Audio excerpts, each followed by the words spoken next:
예배가 생명력 있는 예배가 드려져야지 되겠다. 그래서 뜨거운 예배, 하나님께서 임재하시는 예배, 삶을 변화시키는 설교, 예배가 돼야지 되겠다. 이 땅에서도 천국을 누리고 또 내가 있는 곳에 천국을 만들고 이 천국을 전파하면서 사는 것이 영원한 천국을 준비하는 것이라 생각을 해요. 모든 것을 하나님 앞에 드립니다. 나는 죽었습니다. 하나님 앞에 내 상상 속으로 이 교회 열쇠를 하나님 앞에 내어드렸어요. 그것이 제 목회의 하나의 중요한 터닝 포인트예요. 93년에 개척을 해서 31년째 목회를 하고 있습니다. 형식적인 신앙에서 벗어나자라는 뜻은 무엇이고 이를 위해서 성도님과 어떻게 목회를 진행하고 계시나요? 그 형식적인 신앙이 너무나도 많은 것 같아요, 교회에. 그래서 첫 번째는요, 예배가 생명력 있는 예배가 드려져야지 되겠다. 그래서 뜨거운 예배, 하나님께서 임재하시는 예배, 굉장히 중점을 두고 있습니다. 또 하나는 예배가 아니면 설교가 그냥 흘러 지나가는 설교가 아니라 삶을 변화시키는 설교, 예배가 돼야지 되겠다. 그래서 저희 교회는 예배 드리고 난 다음에 성도님들이 그룹으로 모여가지고 말씀을 나누고 어떻게 적용을 할까, 일주일 이 말씀 가지고 어떻게 살아갈까 하고 그 다음 주일에 다시 그 말씀 살아간 것을 나누는 그런 시간들이 있습니다. 그래서 생명력이 있는 예배, 그리고 삶의 변화가 실제적으로 구체적으로 일어나는 교회가 바로 형식적인 신앙에서 벗어나는 교회라 그렇게 생각을 합니다. 가끔 형식이 주는 장엄함이나 존중함이 있잖아요. 그거와는 어떻게 컨플릭은 없나요?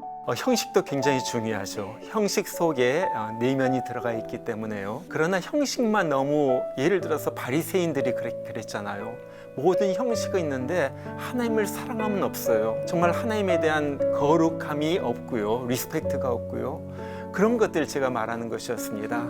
그래서 우리 교회도 모든 예배에 형식이 있죠. 기도도 있고 설교도 있고 다 있지만은, 그러나 내면이 없는 형식은 아무런 의미가 없다 그렇게 생각을 합니다. 우리가 지금 현재 천국을 준비하며 살자라고 할 때는 어떻게 마음가짐을 하고 신앙생활을 해야 될까요?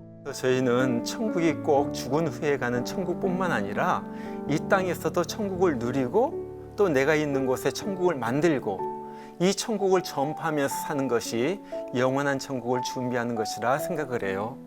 그래서 우리는 4가지 천국을 강조합니다. 마음 천국, 그렇죠, 심령의 천국이에요. 그 다음에 가정의 천국이 이루어져야지 됩니다. 그 다음에 함께 모여가지고 예배 드릴 때 그곳에 임하시는 그 천국의 아름다운 모습, 그래서 교회 천국이죠. 그 다음에 그런 생활을 하고 난 다음에 우리가 죽은 다음에 영원한 천국에 가는 것입니다. 그래서 저희 교회가 어떠한 교회입니까? 물어본다면은 우리는 천국을 누리고 천국을 만들고 천국을 전파하는 천국 사람들의 공동체이다, 이렇게 말씀을 드려요. 천국은 우리의 궁극적인 목적지입니다. 그래서 사도 바울도 믿음의 결국 구원을 얻음이라 그랬거든요. 영원 천국 목적이 없으면요 많이 이렇게 헤매게 돼요. 그렇잖아요. 릭 워렌 목사님께서 중요한 책을 쓰셨는데 목적이 이끄는 삶이었습니다. 목적이 분명한 사람, 그러면 그 목적대로 따라갈 때 흔들리지 않고 바른 길로 간다는 거거든요. 우리가 늘 천국을 생각하고 천국을 묵상하면서 살아갈 때, 천국의 영광을 갖다 생각하면서 살 때 이 땅에서 어떤 어려움도 이겨내고 또한 흔들리지 않고 더욱더 충성하면서 살아갈 수가 있는 것 같아요. 그래서 그것이 전반적으로 이루어지는 것이 천국적인 삶이라, 이 땅에서의 천국적인 삶, 또한 하늘나라에 가서 영원한 천국의 삶을 누리게 될 것입니다. 우리 찬송가 끝에 항상 천국을 향한 그 가사가 있다고 그랬죠? 어떤 것들이 있었죠? 사실 저희가 요즘 보면 그렇잖아요. 강단이 힘을 잃고 교회가 굉장히 정말로 어려운 것을 지금 경험하고 있는데, 저는 그 이유 중에 하나가 천국을 잃어버렸기 때문이라고 생각을 해요. 옛날에 교회가 찬송가를 부르며 천국 찬송가가 많았거든요. 그럴 때 힘이 있었어요. 사실 우리가 부르던 찬송가들의 대부분의 찬송가의 마지막 절은 꼭 천국입니다. 그러잖아요. 내가 늘 의지하는 예수, 그 찬송도 끝에 보면은 이후에 천국 올라가서 그렇게 끝나거든요. 주 하나님 지으신 모든 세계. 얼마나 좋은 찬송이에요. 이 세상 자연을 보면서 하나님을 찬양하는데 4절은 어떻게 돼요? 내 주 예수 세상에 다시 올 때 저 천국으로 날 인도하리. 그것이 결론이에요. 또 샘물과 같은 보혈은 주님의 은혜라. 얼마나 좋은 찬송이에요. 그러나 4절이 어떻게 됩니까? 이후에 천국 올라가 더 좋은 노래로 날 구원하신 은혜를 영원히 찬송하겠다. 결국 그것이거든요. 그래서 결론은 천국입니다. 천국을 생각하고 천국 찬송을 부르면요, 옛날에 우리 귀한 목사님들, 성도님들은요, 이 찬송을 부르면서 고난을 이기고 핍박을 이기고 순교적인 신앙까지 이루었잖아요. 근데 제가 요즘 참 안타깝게 여기는 것이, 요즘 우리 젊은이들 좋아하는 CCM 보면요, 천국 찬송이 그렇게 많지가 않아요. 물론 전도 찬송도 많지가 않고요. 그러니까 이 땅에서 물론 하나님의 은혜도 중요하고 하나님의 사랑도 중요하고 정말로 중요하죠. 그러나 이 천국에 대한 것을 잃어버렸기 때문에 교회가 힘을 잃고 너무 이 땅의 것만 매여 있고 머무른다, 그런 생각이 듭니다. 2세들을 위한 주님의 사람을 키우는 데 힘을 다하는 교회라고 하셨는데, 어떻게 지금 2세들, 우리 모든 교회가 지금 어텐션 하실 거예요. 젊은이가 없다, 2세들 믿음의 다음 세대를 세워야 된다, 근데 지금 세우지 못하고 있다, 많은 걱정들을 하시잖아요. 아마 좋은 어떤 예가 되지 않을까 생각됩니다.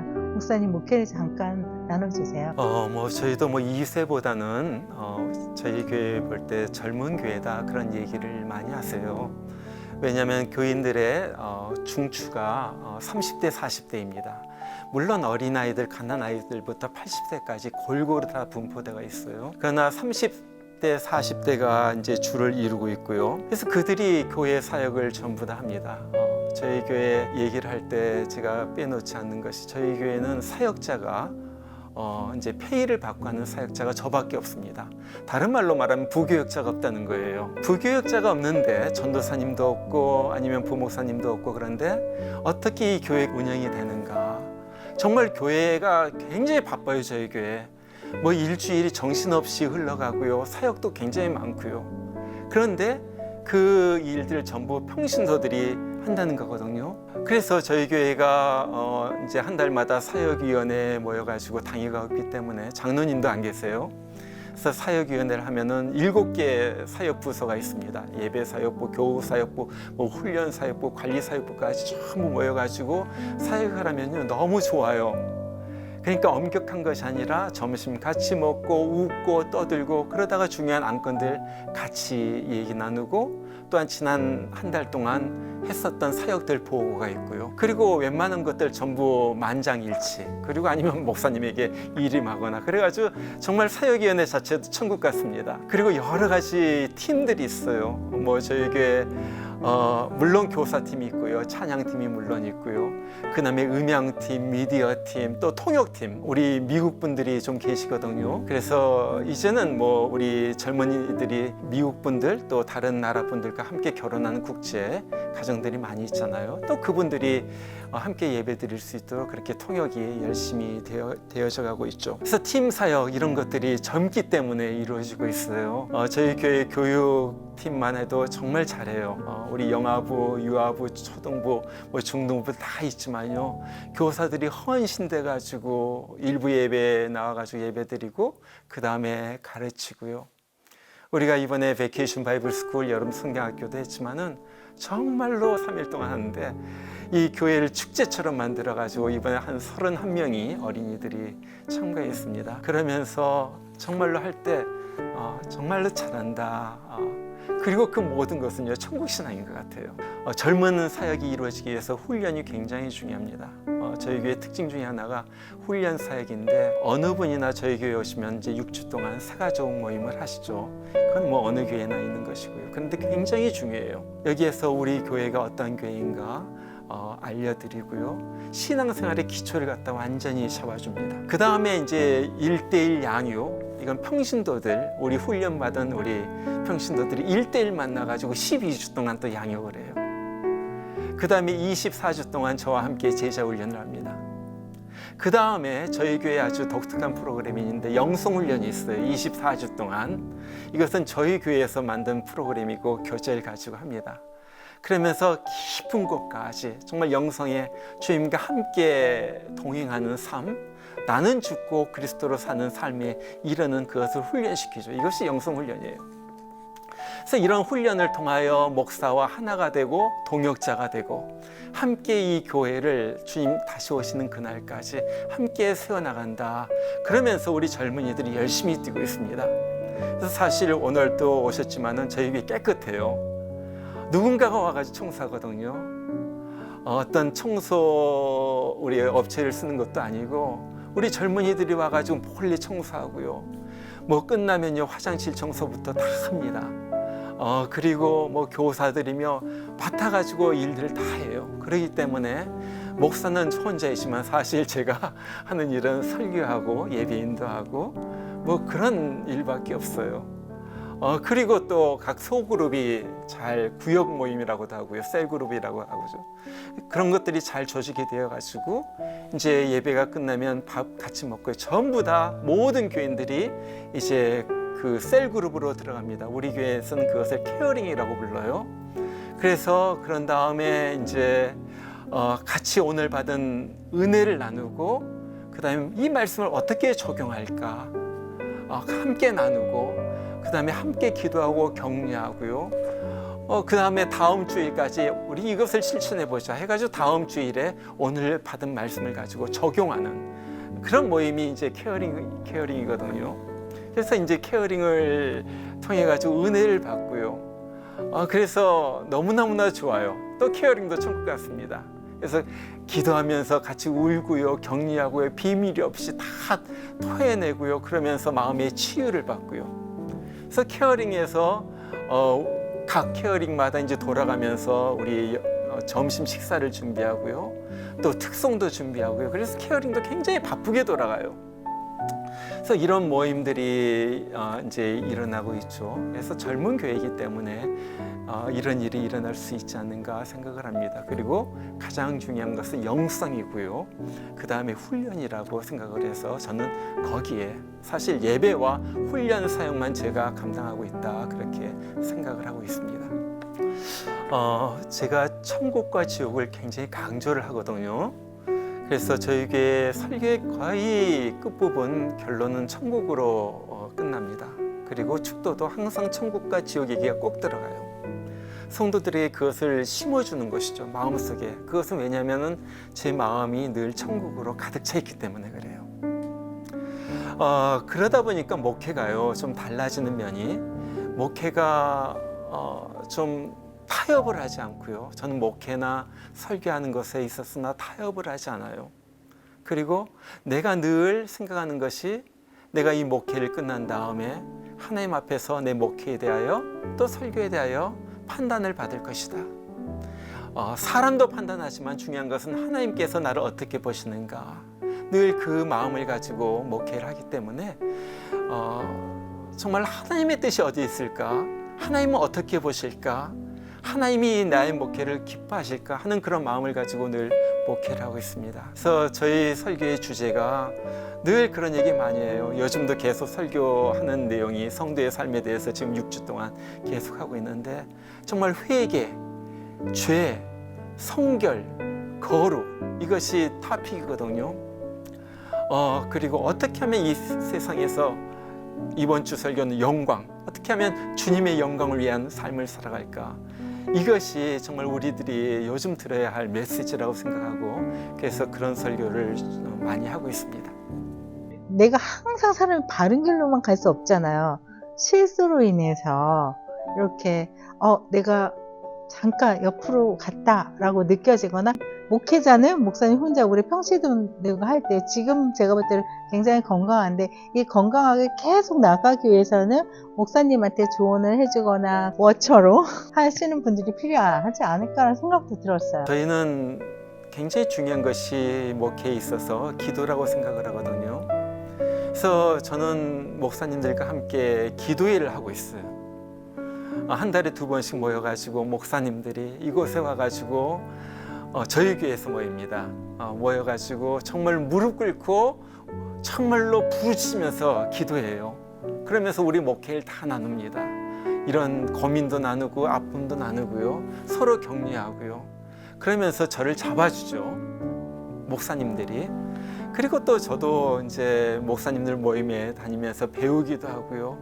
또 제 아내가 이렇게 어떻게 보면 야당, 어떻게 하면 그래서 또 얘기할 건 얘기해 주고요. 그러면서 물론 실수도 많고 부족한 점이 많이 있죠. 그러나 중요한 것은 제 마음이라고 생각을 해요.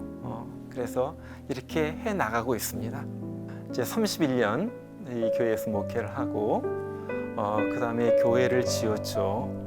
교회를 지으면서 굉장히 많은 아픔이 있었어요. 저희 교회 이 교회를 지을 때 장년이 10명이었어요. 그 중에 2명은 저와 제 아내입니다. 그리고 노인들이고 과부가 2이 있었고요. 정말 가난한 사람들. 그 다음에 청년들이에요. 그런 가운데 교회를 지으면서 너무너무나도 힘들었어요. 뭐 건축위원장이 있었던 것도 아니고 뭐 재정이 있었던 것도 아니고 사람이 있었던 것도 아니고 많은 사람들이 이 교회에 지어지는 것은 불가능이다. 어떤 사람은 내 손에 장을 지진다. 그러면서 우리 교회를 떠난 사람도 있었습니다. 그런데 하나님께서 기적적으로 그것은 말로 다 할 수가 없어요. 너무나도 힘이 들어가지고 건축을 하다가 이것이 몇 개월 동안 중단이 됐던 일도 있었고요. 그럴 때 뭐 이자가 얼마나 불어납니까? 이게 작은 단위가 아닌데 뭐 속이 타들어가죠. 뭐 제가 다 말은 할 수가 없지만은 그럴 때 어느 순간 제가 뭐 이런 것도 마찬가지예요. 제가 이렇게 보면요, 남미분들 일용직 있잖아요. 하루에 100불 받기도 하고 뭐 200불 받기도 하면서 그런 사람들이 얼마나 부러웠는지 몰라요. 저분들은 이렇게 일하고 100불 받고 200불 받아가지고 집에 가면은 뭐 아무런 문제가 없잖아요. 저는 수백만 불짜리 이것이 제 어깨에 있는 거예요. 아무도 알아주는 사람도 없고요, 이해해주는 사람도 없어요. 그 누구도. 정말로 너무나도 힘들었을 때 제가 하나님 앞에 저 강단에서 기도하면서 제가 그랬어요. 하나님, 모든 것을 하나님 앞에 드립니다. 나는 죽었습니다. 하나님 앞에 내 상상 속으로 이 교회 열쇠를 하나님 앞에 내어드렸어요. 그것이 제 목회의 하나의 중요한 터닝 포인트예요. 나는 죽었다. 그 다음부터 담대함이 생기더라고요. 나는 죽었어. 이 교회가 내 것이 아니야. 하나님의 것이야. 모든 걸 하나님께서 책임져 주신다. 그러니까요, 설교가 담대하고요, 적은 숫자가 모여도요, 정말로 하나님의 뜻이 어디 있는가 그것을 찾으면서 나아가게 되고요. 그러면서 야, 이제 우리 교회뿐만 아니라 다른 교회 좀 살리고 싶다. 다른 교회 어떻게 하면 함께 같이 기도하자. 같이 한번 바른 교회를 만들어 보자. 그래서 제가 이제 목사님들과 함께 기도도 하고 나누기도 하고 그렇게 하고 있습니다. 구독과 좋아요는 사랑입니다. 만나서 만나요.